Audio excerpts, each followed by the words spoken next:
Salam damai sejahtera dalam kasih Tuhan.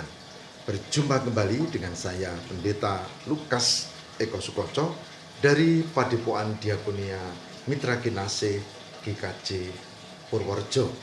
Saya berharap Tuhan memberkati saudara dan kita menghayati hidup di dalam kasih dan penyertaan Tuhan. Saudara, renungan kita pada hari ini berjudul Pertolongan pertama pada patah hati. P4H. Pertolongan pertama pada patah hati. Saudaraku yang terkasih di dalam Tuhan, patah hati seringkali dikaitkan dengan cinta, dengan anak muda. Patah hati sering dikaitkan dengan relasi yang baik, lalu kemudian ada halangan dan akhirnya menjadi bubar. Saudara tahu, patah hati tidak sesempit itu. Patah hati bisa terjadi juga soal rumah tangga, di mana pasangan yang satu kemudian tidak kompak dengan yang satunya.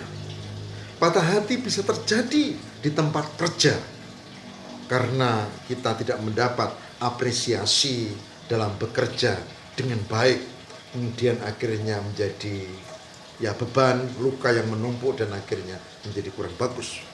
Patah hati bisa terjadi secara pribadi, tak ada dengan orang lain, tapi karena dia punya keinginan tertentu, misalnya orang pengen nilai baik, lalu ujian dan selalu gagal, lalu patah hati. Patah hati sesungguhnya terkait lebih luas dari apa yang kita pikiri. Nah, kita akan mendalami hal ini, pertolongan pertama pada patah hati. Saudara yang terkasih di dalam Tuhan, apapun istilahnya, patah hati selalu melahirkan rasa sedih, rasa kecewa, rasa duka yang mendalam, rasa frustrasi, rasa yang semplah, bahkan bisa jadi menyatakan satu pertanyaan, apa maksud Tuhan? Bahkan kadang-kadang Tuhan tidak adil. Jadi Tuhan yang salah ya. Ya, itu yang terjadi. Padahal saudara, kadang-kadang itu terjadi karena kekilafan kita atau orang di sekitar kita atau yang terkait dengan itu. Nah, saya akan bacakan satu nas yang menarik untuk nasihat kita yang sedang patah hati, yaitu Mazmur 34 ayat 19. Mazmur 34 ayat 19. Yang demikian sabda Tuhan. Tuhan itu dekat kepada orang-orang yang patah hati, dan Ia menyelamatkan orang-orang yang remuk jiwanya. Saya ulang baca.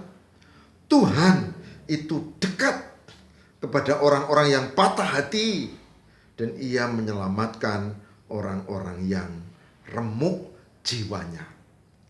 Yang berbahagia barang siapa yang mendengarkan firman Tuhan dan memelihara dalam kehidupan setiap hari. Puji Tuhan. Saudaraku yang terkasih di dalam Tuhan, berdasarkan Mazmur 34 ayat 19 yang tadi kita baca, kita tahu bahwa pada hakikatnya Tuhan itu dekat pada orang yang patah hati. Jadi jangan berkata kalau sedang patah hati seolah-olah sendiri, sunyi, sepi, tak ada orang lain. Saudara, yang pertama catat, Tuhan itu dekat.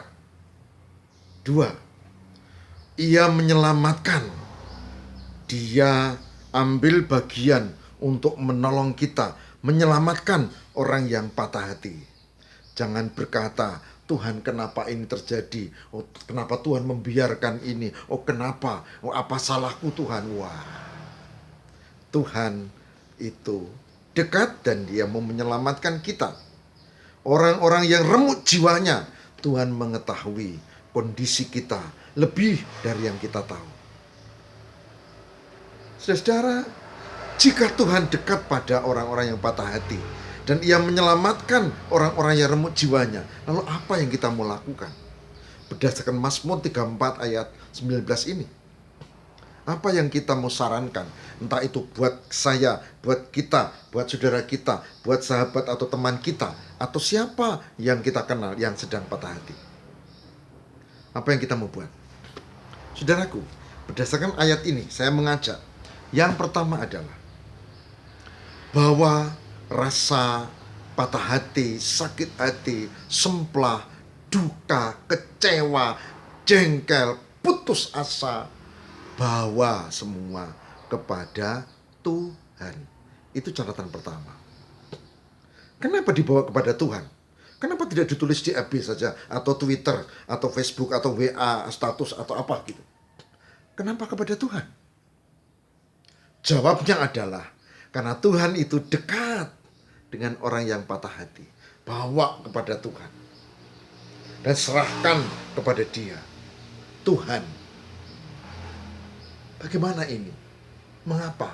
Apa yang harus kami lakukan? Tolonglah, dan seterusnya. Itu nasihat yang pertama, bawa kepada Tuhan, bukan kepada orang lain, bukan kepada media sosial, tapi kepada Tuhan. Bawa kepada Tuhan. Saudara boleh konsultasi dengan psikolog, psikiater, atau konselor pastoral, atau rohaniwan, atau apa. Tapi pertama-tama bawa kepada Tuhan. Bawa kepada Tuhan. Yang kedua, saudara, selain bawa kepada Tuhan, berdoa, serahkan kepada Tuhan. Karena Dia tahu apa yang sedang engkau rasakan, apa yang kita rasakan. Dia mengerti jiwa yang remuk dan kegelisahan, kekecewaan, kemarahan, bahkan putus asa yang beban berat menimpa kita. Bawa kepada Tuhan dan berdoa. Yang kedua, berdoa, saudara. Karena apa? Dari doa itu kita menjadi tenang. Dari doa itu Tuhan akan menjawab pergumulan kita, entah dengan cara apa. Bisa dengan langsung, bisa dengan perantara sahabat kita, bahkan dengan pikiran yang tiba-tiba muncul. Seringkali Tuhan biarkan kita punya kesulitan dan persoalan, dan kita mengalami kemajuan iman. Itu yang kedua. Bahwa dalam doa, kita udah banyak belajar tentang doa. Doa bukan sekedar rutinitas, bukan sekedar kewajiban agama. Doa adalah relasi dengan Tuhan. Jadi bawa kepada Tuhan dalam doa. Pergumulan itu, lalu doa.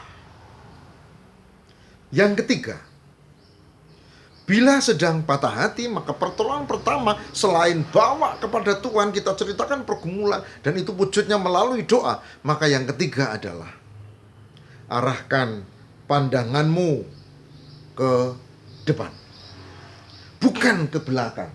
Yang bikin kita sakit, bukan sekarang yang bikin kita kecewa, bahkan mungkin marah, tapi ke depan. Ke depan. Berarti apa? Berarti ada intervensi Tuhan untuk menolong kita, menyelamatkan, menyertai kita menuju ke depan. Maka pikirkan ke depan. Ya, kalau kita misalnya patah hati karena cinta, maka ke depan kita harus berpikir, mungkin ini bukan tulang rusukku, bukan jodohku. Mungkin Tuhan akan beri yang lebih baik, dan saya meyakini itu. Kalau itu urusan rumah tangga, ya pasti ada hikmah yang bisa diambil di balik masalah ini. Tuhan sedang menyiapkan diriku untuk lebih kuat, dan kita sedang menghadapi pergumulan lalu mengarah ke depan. Apa yang Tuhan mau berikutnya. Itu yang ketiga. Bawa pada Tuhan, berdoa secara sungguh-sungguh. Kemudian kita yang ketiga adalah arahkan ke depan. Saudaraku yang terkasih di dalam Tuhan, tiga hal ini menjadi penting.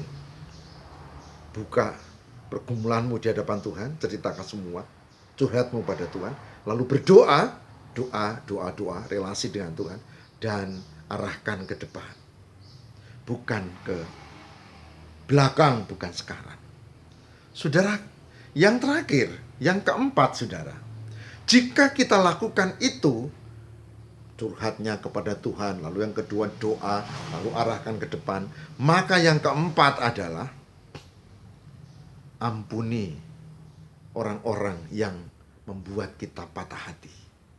Mungkin mantan kita, mungkin teman, mungkin pekerjaan, mungkin diri sendiri karena kita gagal ujian misalnya.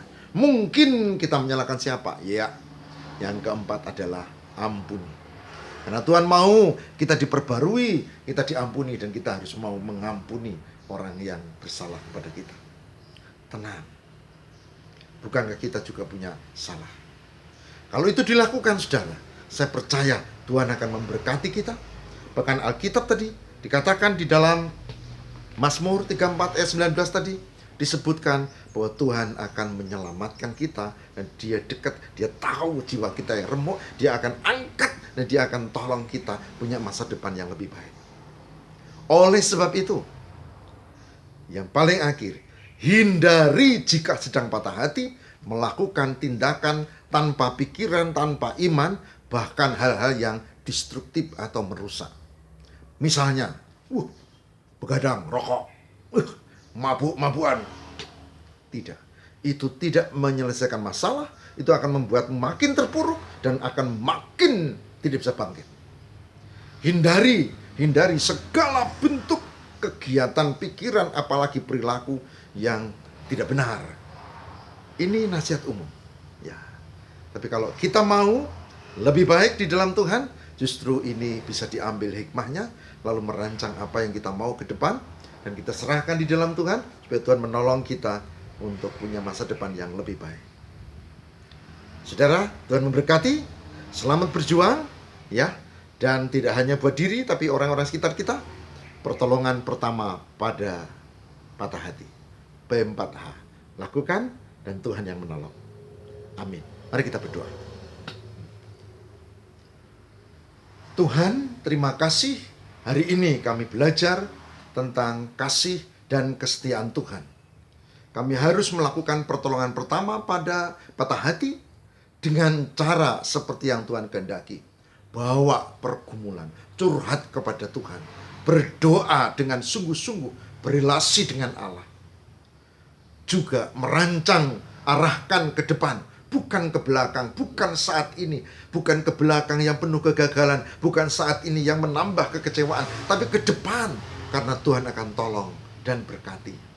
Dan kami mau supaya kami tidak jatuh pada tindakan-tindakan yang bertentangan dengan kebenaran Tuhan. Hari ini kami mohon ya Tuhan, yang sedang patah hati, Tuhan jamah dan berkati, Tuhan pulihkan di dalam nama Tuhan Yesus Kristus. Berkati para sahabat kami, anak-anak kami, rekan-rekan kami yang sedang patah hati. Semoga di tengah rasa sakit, dendam, putus asa, bingung, dan juga kecewa, Tuhan yang menjamahnya. Ada persoalan cinta anak muda, ada persoalan studi, ada soal cita-cita, ada soal relasi, ada soal rumah tangga dengan pasangan, ada soal rumah tangga dengan anak atau dengan pihak lain atau dengan mertua atau dengan siapapun yang bisa membuat patah hati. Tolonglah ya Tuhan, jamahlah, dan kami mohon Engkau menyertai. Di dalam nama Kristus, pengantara kami berdoa. Amin.